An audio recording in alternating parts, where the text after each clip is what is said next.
Hello, computer science geeks. Today I'm going to go over what scope is and what a class constant is. We're going to use the keyword final. All right. So first, uh, what what does this do? What does this do? Think about it. So I got this for loop, and it has an index that goes from 0 to less than 5. When it equals 0 and goes less than 5, it's going to go 5 times. And I visited, and then it's going to print the index. It's going to say, I visited 0, 1, 2, 3, 4. Yeah, that's what it's going to print. And then at the end, it says, I looped index times. What will this value be? Trick question, trick question. Now, what many people would say is that it would be the value 5, because after I loop through here, one of the last things I'll do is I'll do the updater, which will make index equal to 5, and then I'll exit my loop. I'll come down here and index will be 5 times. You would be wrong. You would get an error. Why would you get an error? And that's the answer. You get an error is because of scope. Okay? Scope. Scope is the part of the program where a variable exists. So a variable exists from its declaration to wherever you declare it or initialize it to the end of the braces into which it lives. So a variable declared inside of method exists only in that method. A variable declared inside a for loop exists only in that for loop. And that's why here we get an error, because I declared this variable where? Inside this for loop. And so this variable is declared in a for loop and therefore only exists inside of the for loop because of scope. So a variable declared inside a block exists only in that block. That's weird. What's a block? A variable, I know what a block is, I'll tell you later. A variable declared inside a class exists only in that class. And I don't mean in my AP computer science class, I mean in a Java class. Let's see this some more. Let's talk about scope. So in a for loop scope, here I have my for loop. I is equal to 1, I is less than 10, I plus plus, don't use i's. So i's scope is right here. It goes from here to here, from the beginning of where it's declared to the end of the brace, okay? This is the end of the for loop. This is the scope of I.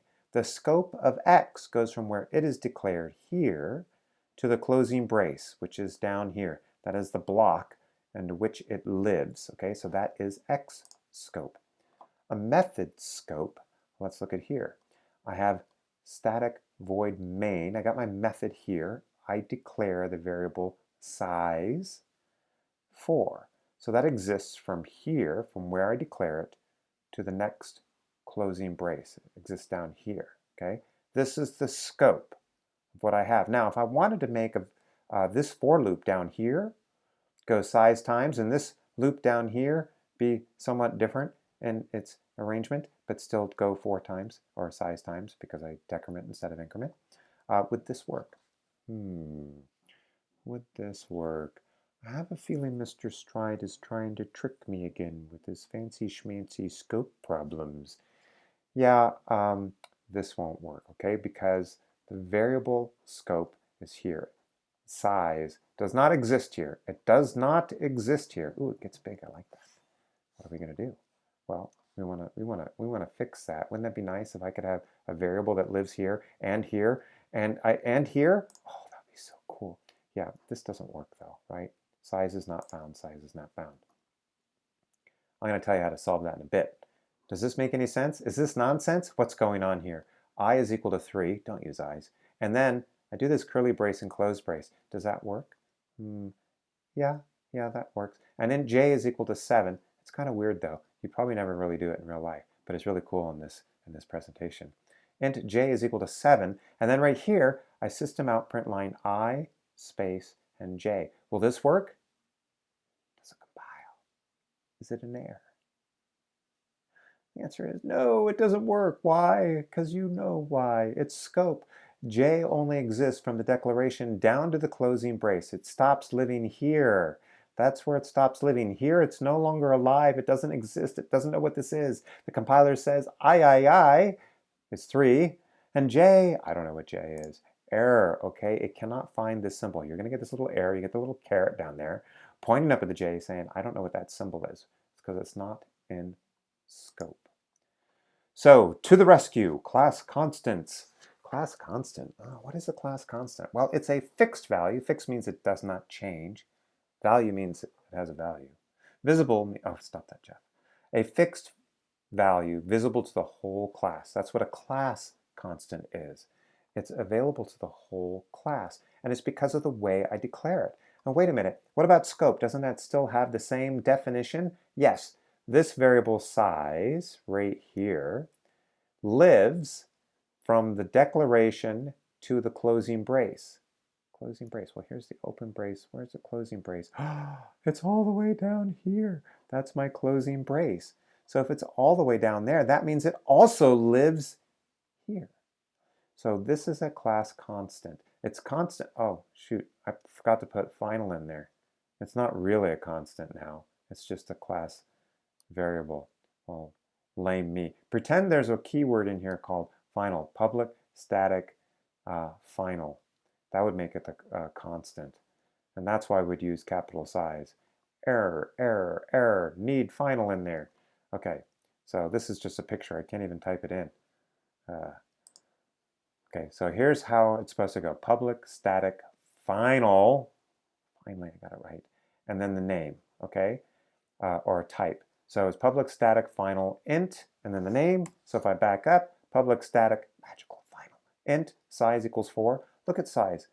Our convention here is that size is in all caps. I could have named it whatever I want. It's just an identifier.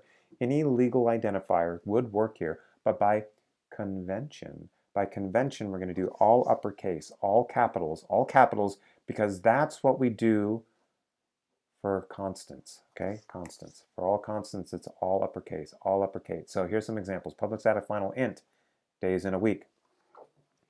When we do these underscores here, that's called snake casing. And this, we have to do snake casing for constants because we can't camel case because there's no lowercase. It's all uppercase. So we snake case our uppercase. And so our syntax Yoda says we need to have public static final double. Oh, that's the type. Oh, I get it. Oh, I'm sure glad you have examples here. Now it makes more sense. The type is like int double or int, or even string or other types that I could use.